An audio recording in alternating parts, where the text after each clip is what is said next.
Welcome back, shapeshifters. We are closing out 2025 with a bang as always. It's a very powerful threshold that we are approaching right now as we have a powerful new moon hitting us on December 19th. That is the last new moon of the year in Sagittarius. Then on the 21st, we have the winter solstice coming up.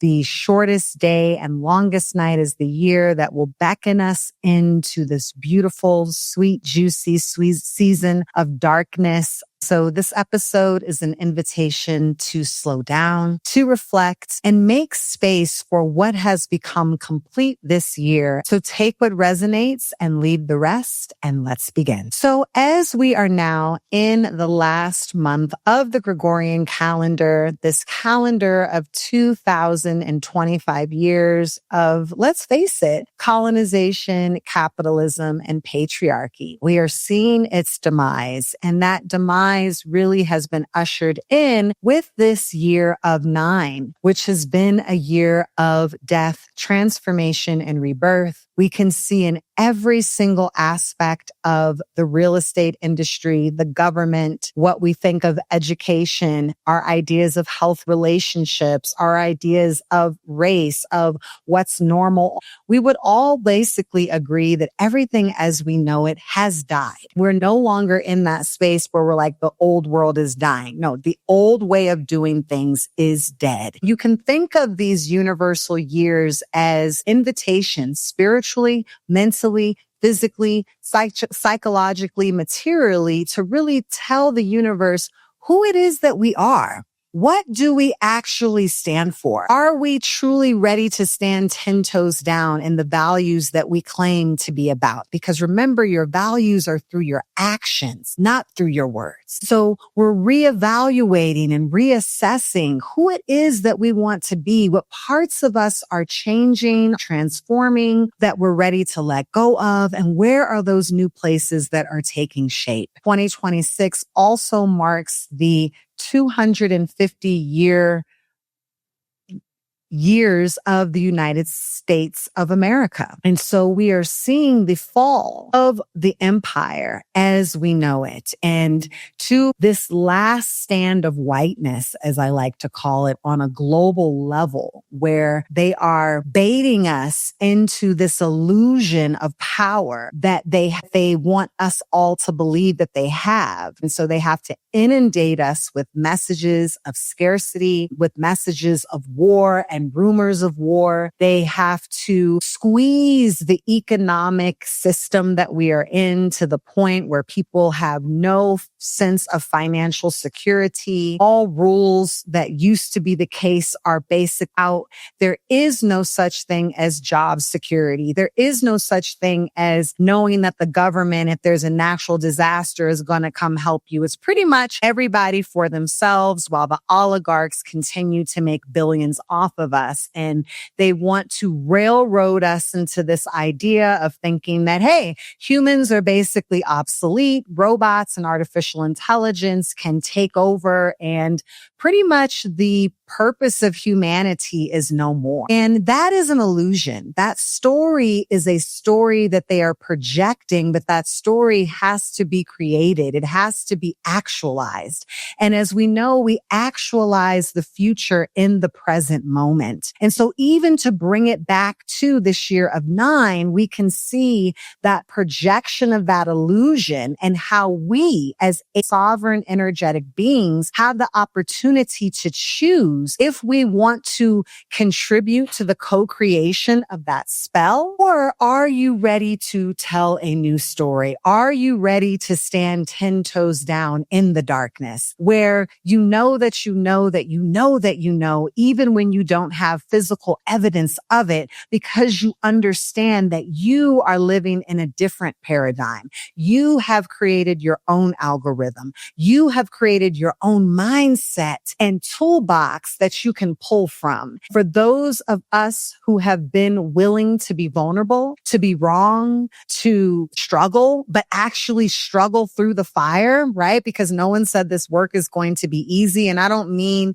getting caught up in like everything is wrong, but I just mean that life is going to have challenges. So for those of you who've had the courage to face those challenges head on this year, I want to say kudos to you. And for those who feel like, hey, there's still more work to do, then beautiful. Having that self-awareness. Congratulations for having that self-awareness of the work that needs to be done. And for those that just don't even know what's going on, hey, you got to bless them and pray for them. They might not get it, and that's okay. Some people need to maybe come back a couple more lifetimes before they are going to understand those lessons. And that is not your responsibility. So this is an opportunity for us to truly reflect on what is complete. Are there relationships that you've completed? Mindsets, practices that you've completed that you're ready to move on into the next level. We move through cycles of 9, but the beauty of the 9 is that you start all over again into the 1. And that's where we're going into 2026.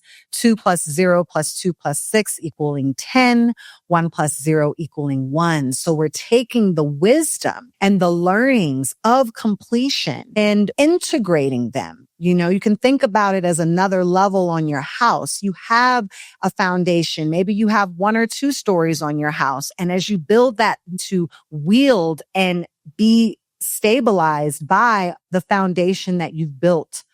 So the 1 is not like, oh, we're starting from scratch. No, we're expanding. We're getting even higher. We're ascending. We're moving into higher levels for those of us who've been willing to do that work. There are other spiritual traditions that believe that we are ending a 12,000 year cycle of Kali Yuga. We are in this age of Aquarius. We are in a time, all the rules before that we thought we knew what we knew are dying. And so we can get focused on the death, but we can also think about what is on the other side of that, right? If that's the shadow of the 9, the light of that means that time no longer exists in the same manner that it did. Things that used to take a long time or a certain amount of time, those rules are done. We can quantum leap throughout time now. What we want to, we can quantum manifest and have things in an instant. We have a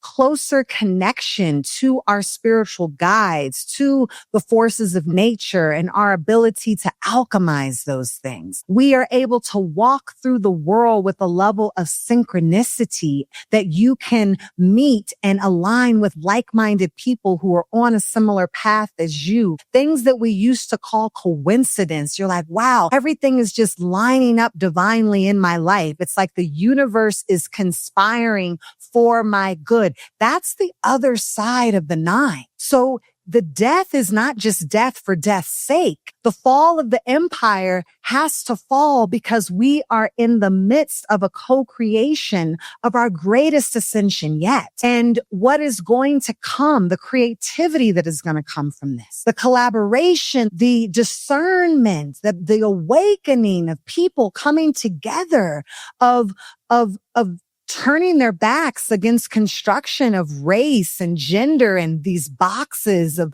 binaries that we held ourselves into, and being able to fully bring our full selves. The children that are going to be birthed out of this, the children that are going to be raised in this, who know themselves, who are not going to have to do all of the work of excavation and being a cycle breaker that you and I have had to do, who get to come in with complete light consciousness, who are going to lead us forward. That is the awakening that we are being invited to enter into.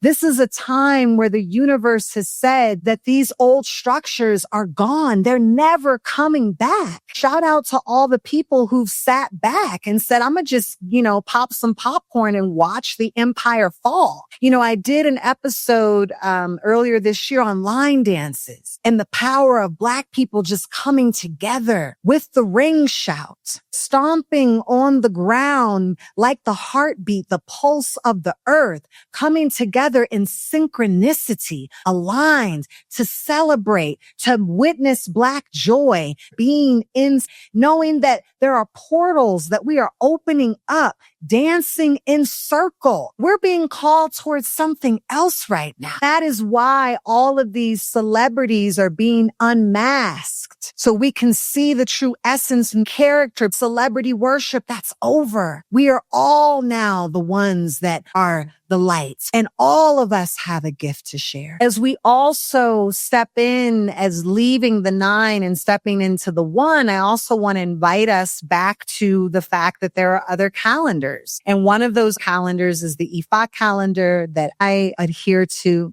Being in this world, but not of this world. I'm aware of the Gregorian calendar. I'm in it. I'm not of it. I'm of my ancestors. I'm of the blood and bone of those that came before me. I'm of those traditions. That's why I'm not panicked, because I know who I am. I know what my purpose is. I know what my destiny is. I know what my name is. I know what my tools are. I'm connected to, and I am a beneficiary of the first algorithms that ever existed on the planet, to the divine feminine. So having other expressions of possibility allows me to navigate this future. So the IFA New Year that was celebrated and marked in June of 2025, we are still under the influence of that. I'm not going to go deep into that reading, but I do want to share some key messages of the IFA New Year, of which I believe is 10,067.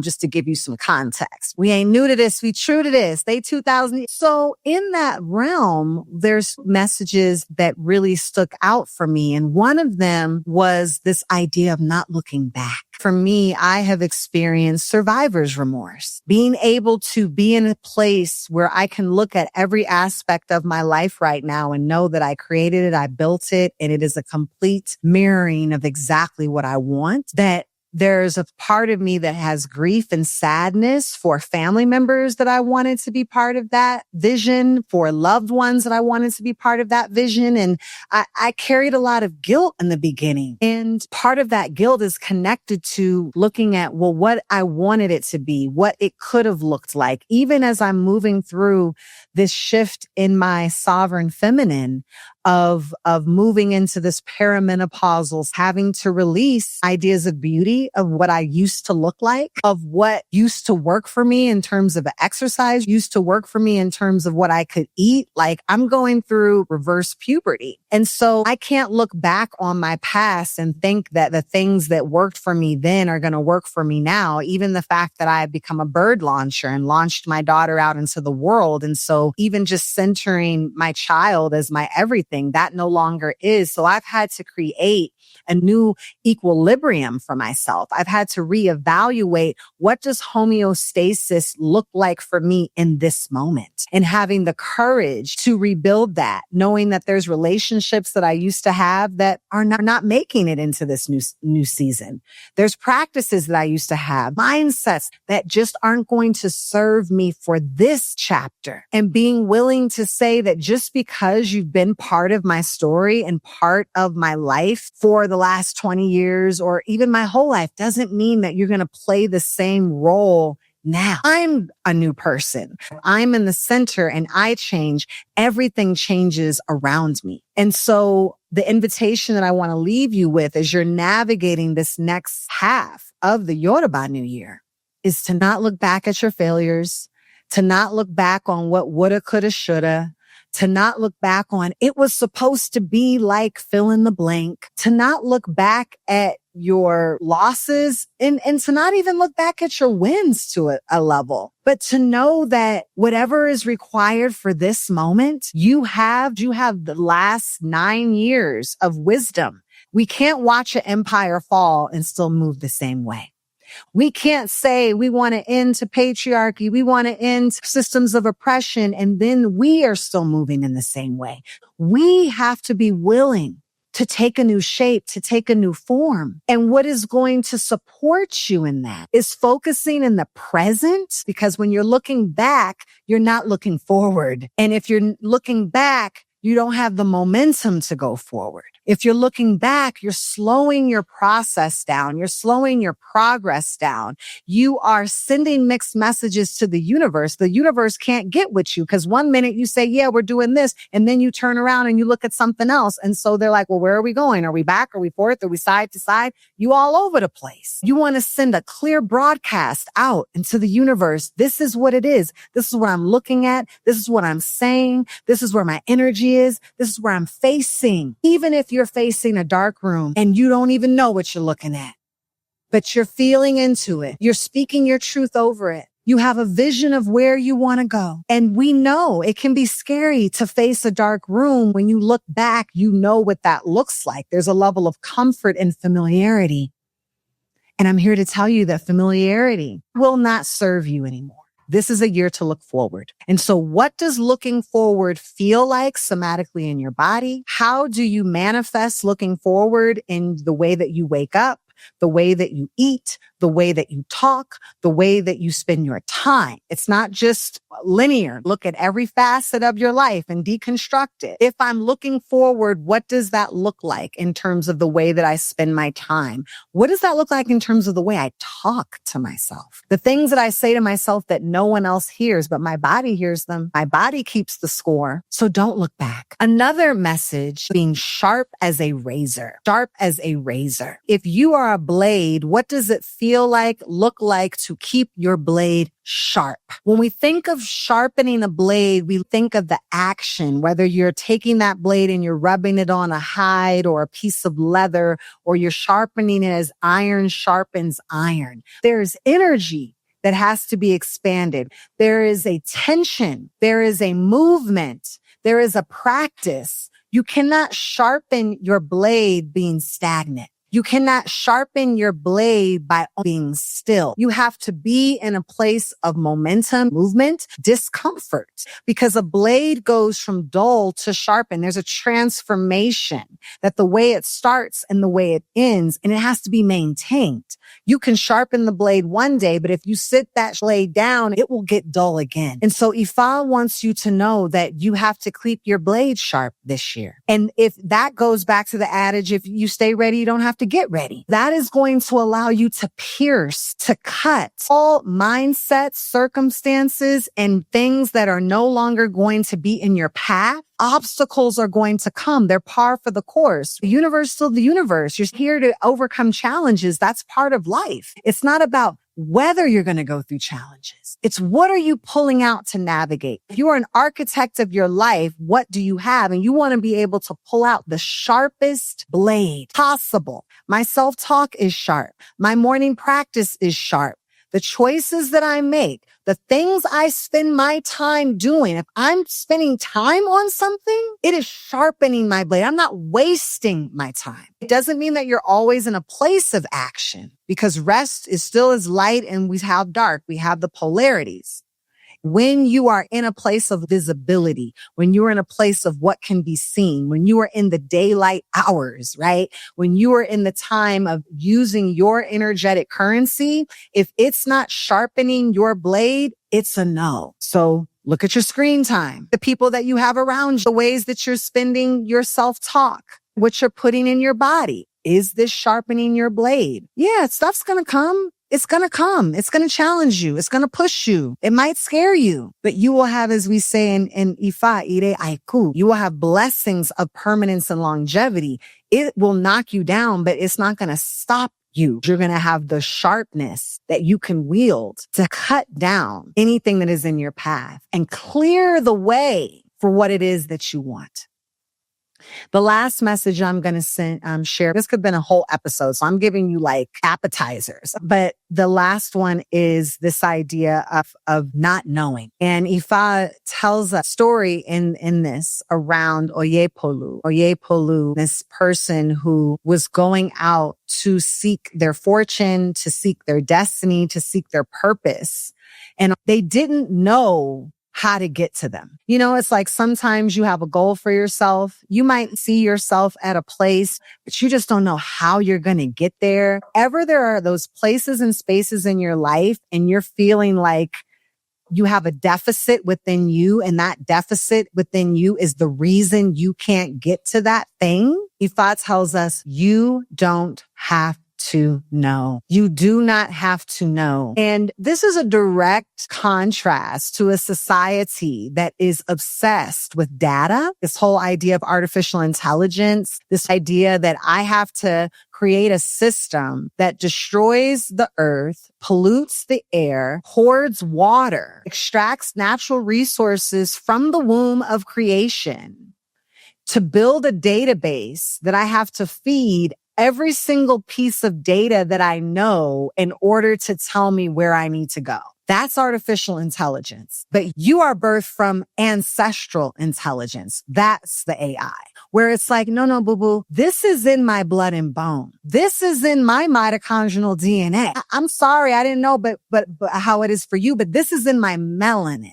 This is in my energetic frequency. I don't have to know in my mind. I don't have to build databases to analyze what should I do, because I have intuition. I have a third eye. I have a crown chakra. I have an egg bay of spiritual twins that support me in the physical realm. I have ancestors. I have connection to spiritual forces of water and of hurricanes and thunderstorms and rivers. I am co-creating with nature right in this moment to create my future. Not knowing is not in this linear analytical way. It's the embodiment. You are the knowing. You will always be able to magnetize what it is that you are seeking, because you are seeking from within and manifesting without. It's not that you have without in order to get within. That's what they're doing with the artificial intelligence. They have to take the information that's outside in order to process it inside. You're taking all of the ancestral currency within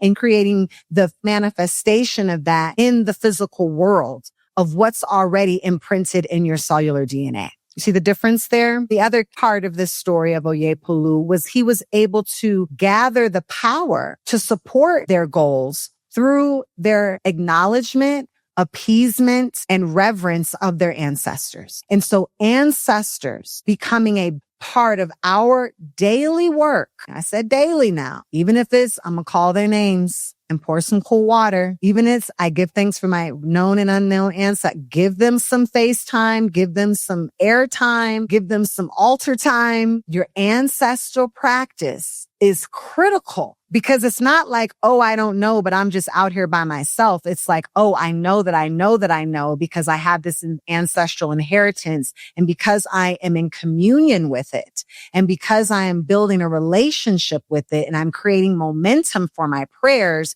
that I'm able to build my spirit team in the darkness in order to manifest it into the light. And therefore, I don't have to know, because I have a squad. That's what Ifa wants you to know. You don't have to figure it all out. This idea that we're just out here by ourselves. And that's what they want to continue to reinforce. Othering, separation. What box do you want? What side are you on? What political party? What zip code? What's your nationality? What border? It's all about separating you. God doesn't see any of that. God doesn't see our separate religions. God is omnipotent, omnipresent, pure consciousness, operating on an energetic frequency that I can attune my physical body, because I am the microcosm of God. I can attune my physical frequency to a vibration to vibrate at the level of pure consciousness, versus vibrating at the frequency of separation, of scarcity, of death.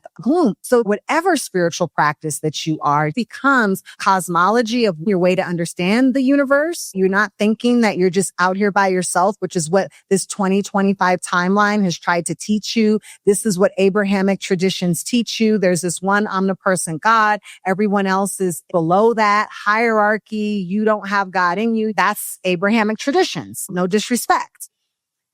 And so Ifa just becomes a lived alchemy blueprint with recipes and codes. What to me is different about Ifa than certain metaphysical traditions. It's one thing to go get a tarot reading and to be told you're going to be wealthy, or I see you're in danger. The difference between IFA and that is IFA is going to tell you that, and then it's going to give you a recipe in order to fulfill it, where we're going to work with the forces of nature. We're going to build in the elements. We have a drum beat for that. We have a song for that. We have a chant for that. We have a prayer for that. We have a bath for that. That is alchemizing the frequency that you want to get to. Yes, you still have to do your work in the physical realm.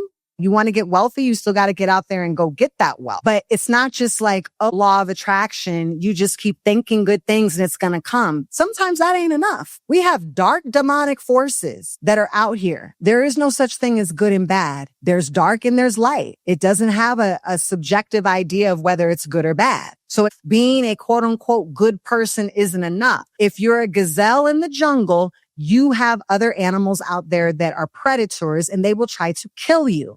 That's just how nature works. So you're either going to be out in the jungle with protection. You're either going to be out in the jungle with tools. You're either going to be out in the jungle with community. You're going to have fortification, or you're just going to be out here by yourself thinking, I'm a nice person. Why is this happening to me?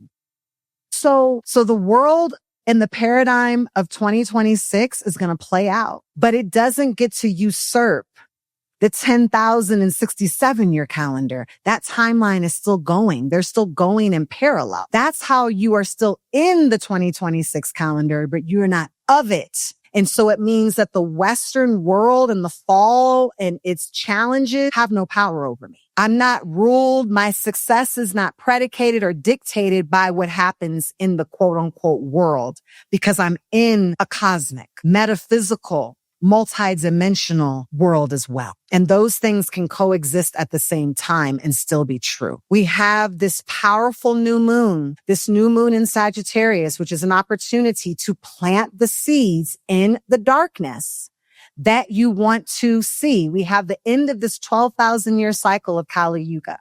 We have the end of the 250 years of the American Empire. We have the messages of the IFA calendar that are telling us to not look back, telling us to keep our blades sharp, telling us that we don't have to know, telling us to honor our ancestors. And we also have on December 21st, the winter solstice, the shortest day and the longest night of the year. Now we are actually in a season of darkness from December all the way to March. So this is giving us opportunities to tend to this soil. Do not take this window for granted. This window starting December 19th with the new moon, moving us into this window of the winter solstice, this window of the season of darkness, this window into higher echelons. The light of the shadow of darkness is ascension. It's quantum leap. Time doesn't matter. Instant abilities to manifest. It's, I don't have to know, but I know. It's, I'm looking forward at what my goal is, and I'm not taking my eye off of that prize. This is your quantum leap opportunity of this year and this cycle. We know that 2020 was also a cosmic leap year, and that there was a lot of death and a lot of destruction and a lot of transformation. And I have nothing but condolences to those of you who suffered in 2020, to those of you who lost family members or loved ones or went through struggles. And for many people, 2020, and I will put myself in this bucket, was a quantum leap year. I quantum leaped financially. I quantum leaped in terms of where I lived. I quantum leaped in terms of my parenting. My daughter quantum leaped in terms of their future. Like, that was a time of transformation. You know how many millionaires got made in 2020, 2021, that COVID era? How many brands flourished? Yes, a lot died. A lot will continue to die. But don't ever underestimate what death is leading us towards. And so this is a moment, an invitation for you to quantum leap and shift into the new beginning of the one. where you get to draw on this power of the past and step forward into the highest possibility, the highest idea. What if I told you that this is the time for you to think of the best case scenario and exceed it? I'm going to manifest the highest possibility of myself, and I'm going to blow that out the water into another possibility that I couldn't even conceive, that it was even better than what I thought. That's what time it is, if you're willing to do the work. So slow down. Take a break, take stock, move slow, cook some nourishing food for yourself, celebrate all the wins that you had this year. Really take a moment to decide what is complete. Understand that you don't have to know, that you can just have an intention. This is not a time to be planning a bunch of shit. This is a time to be embodying the frequency of who you know yourself to be and what it is that you desire. This is a somatic time.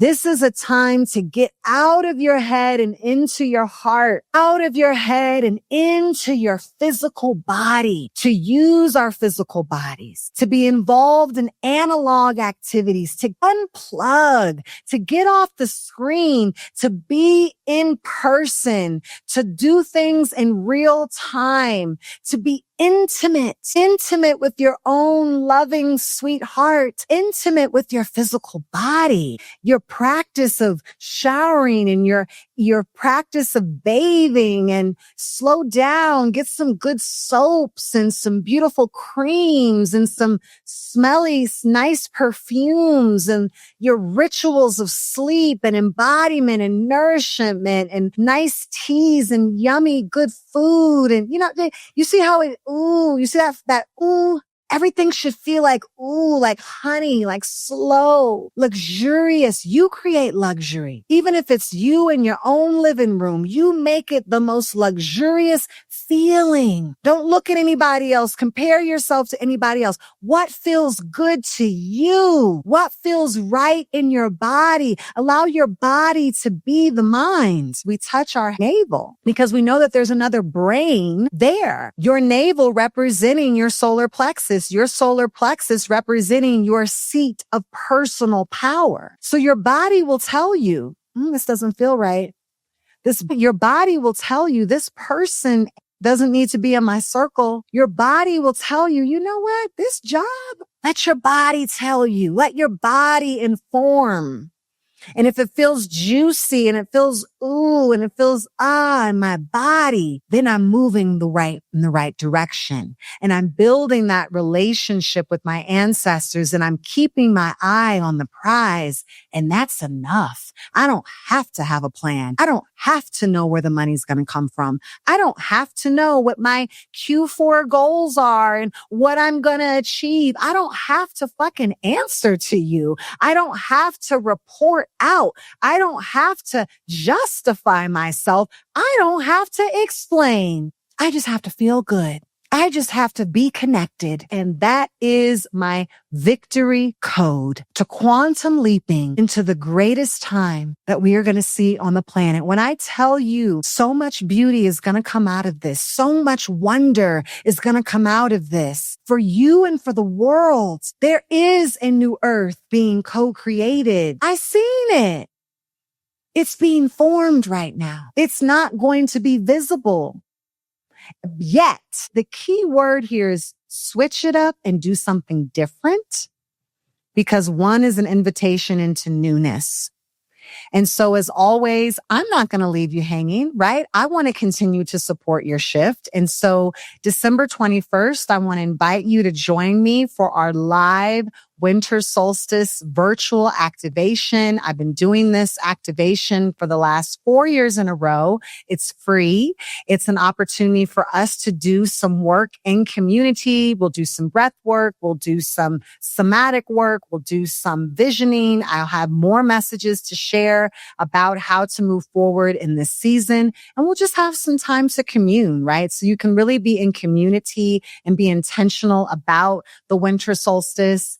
And then on December 25th, we're going into our digital detox from December 25th to January 1st. This is a time where we're going to be device free, screen free in a way that works for you, right? So if you still have to call an Uber or order grocery, or pay a bill or check your bank account, I'm not saying you don't do that. We are going to be fasting completely off social media, and you have an opportunity to really curate your digital detox for a way that works for you. But again, this is going to accelerate your quantum leap because we're doing it again during that window of darkness, during that window where you know that there's going to be other people doing the same thing, taking 7 days, right? The last 7 days of the year to integrate and to shift, right? To set yourself up for success.